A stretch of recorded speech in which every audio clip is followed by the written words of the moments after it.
আমরা প্রতিবেশীর সাথে বন্ধুত্ব করব তো, কিন্তু স্বামী স্ত্রীর সম্পর্ক না। আমাদের আন্দোলন শেষ হয় নাই, আমাদের সংগ্রামও শেষ হয় নাই। শহীদ রাষ্ট্রপতি জিয়াউর রহমান একদিন বলেছিলেন একটি কর্মী সভায়, একটা জাতির মুক্তিযুদ্ধ শুরু হয়, তার সমাপ্তি হয়। আমরা যুদ্ধ শুরু করেছিলাম 26 মার্চ থেকে, আমরা সমাপ্ত করছি 16 ডিসেম্বর।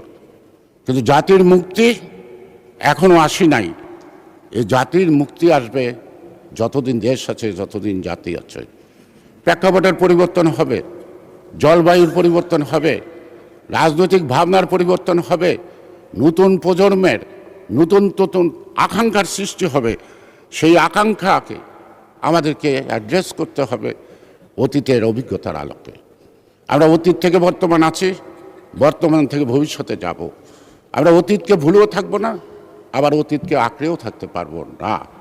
কারণ আমাদেরকে একজন গ্লোবালাইজেশন আজকে পৃথিবীর সাথে আমাদেরকে চলতে হবে। আমাদের সকলের সাথে অর্থনৈতিক কারণে বন্ধুত্ব থাকবে, কিন্তু দাসত্ব থাকবে না। আমরা প্রতিবেশীর সাথে বন্ধুত্ব করব তো, কিন্তু স্বামী স্ত্রীর সম্পর্ক না, সমমর্যাদার ভিত্তিতে। স্বাধীন বাংলাদেশ, সার্বভৌম বাংলাদেশ আমার জাতীয় স্বার্থকে বিসর্জন দিয়ে নয়। মাননীয় স্পিকার, আমার আপসীর নেত্রী বেগম খালেদা জিয়াকে ওবায়দুল কাদের বলেছিল ক্ষমা চাইতে। সেদিন সোহরাওয়ার্দী উদ্যানে একটি সভা ছিল, বড়, অনেক লোকের সমাগম।